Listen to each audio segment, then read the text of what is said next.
let's go ahead and play this clip. So the first half of this video is the action, and then the second half is like some police screenshots and other things they're hoping will help the public, help them capture this armed robber. But we'll watch that as well. Here we go. Oh, so there's, by the way, I should mention, there's no audio here. So you can't hear the gunshots go off. This looks like it was captured on a civilian dash camera. I guess was no audio capability. In any case, I don't have the audio for it. So I did embed in the screen when I think gunshots are taking place on the right side of the screen for the armed robber, on the left side of the screen for the defender. And that's based on things like smoke in the air, sometimes a muzzle flash. I'm guessing a little bit, but I think I've got it pretty close. So look for the bangs. Right side will be the bad guy shooting. Left side will be the good guy shooting.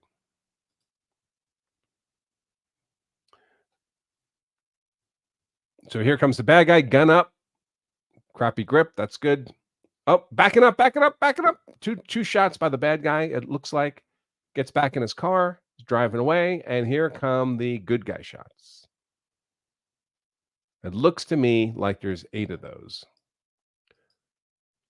So here's the bad guy, right? Imminent deadly force threat. Clearly, he's walking up. I presume he sees the driver, the good guy, attempting to present his gun. That's what scares him back right here. It looks to me like he fires his shots while he's in flight back to his own car, but still pointing the gun back over, behind him towards the driver, one-handed now because of his the position of his body while he's running back to his car. Fires the 2 shots, and one of these shots at least hits the defender in the chest. So now he's getting back into his car. And I just want to point out a couple of things. So first of all, if you look here in the upper left of the image, you can see reflected off the inside of the windshield a hand, presumably of the driver of the vehicle. And I just want to note that look at that hand. It's just twiddling. Here comes the bad guy. Here's his gun. That hand is still twiddling. So this is 5 seconds into this video. Bad guy's walking up. Bad guy's walking 6 seconds. Driver's door opens up, so now you're going to have a second aggressor. Now, 7 seconds in, the hand begins moving. 8 seconds, it's out of sight on the windshield. So 3 seconds from when the bad guy's got the muzzle up on your windshield and your hand starts moving. Folks, if you're sitting on $100,000 cash in a passenger vehicle, that hand needs to start moving as soon as you see that car door in front of you crack open. 3 seconds is forever. By the way, if you had seen it 3 seconds earlier, might you have had options? Maybe put it in reverse and try to back away before you're at muzzle point. At least begin to get your gun out. If you're sitting on $100,000, that gun, that defensive gun, better be damn accessible. And in 3 seconds, how many rounds can you fire? I mean, even someone not really trying could fire 0.2 of a second splits. That's 5 rounds a second. That's a barrage of fire. 15 rounds in 3 seconds. But the bad guy gets all the way up here. And this is probably one of the reasons the good guy got shot. Bad guy's all the way up here. And only then is he alarmed. So now we're fully 8, almost 9 seconds in. Bad guy is reconsidering his poor life choices.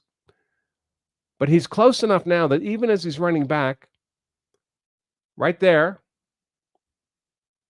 he fires a shot, one-handed, pointing backwards as he's running in the opposite direction.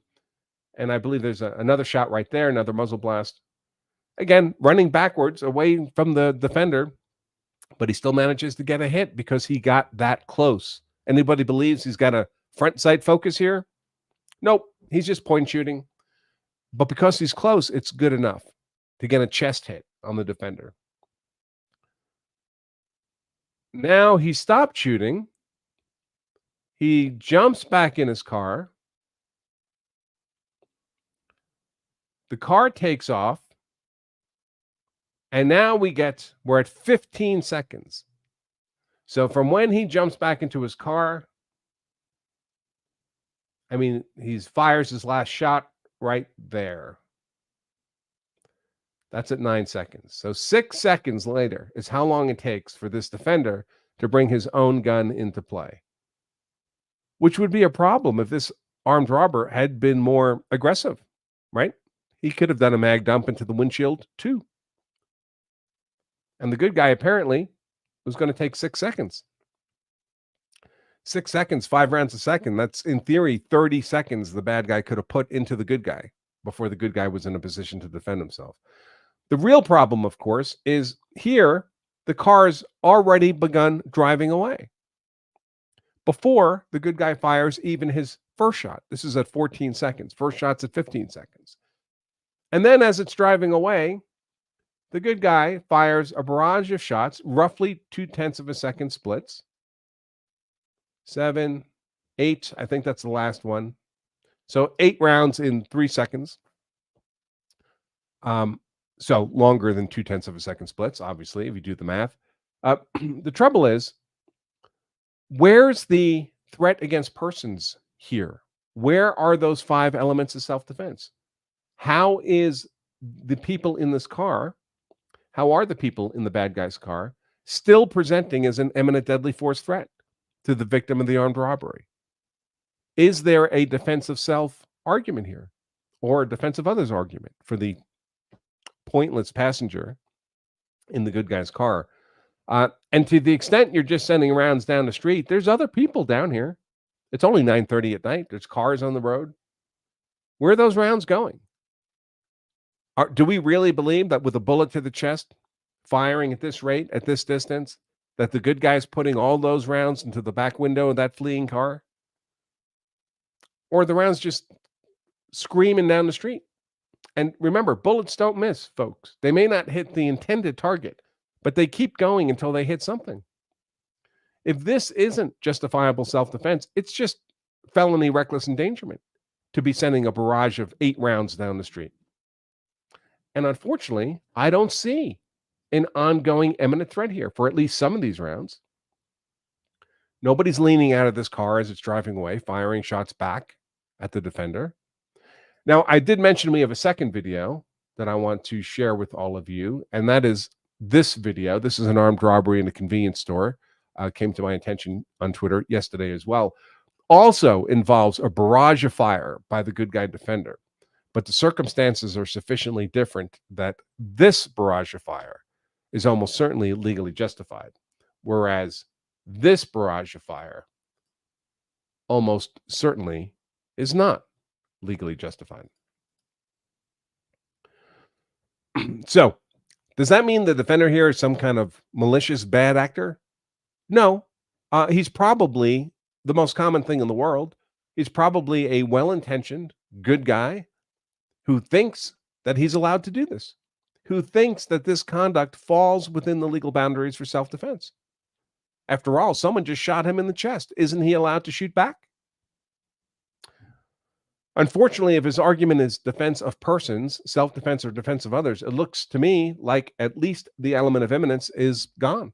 The window of imminence has closed, and therefore the defender's legal privilege to use force in self-defense has closed. Now, defense of persons, of course, is not the only argument available here. There's potentially a defense of property argument,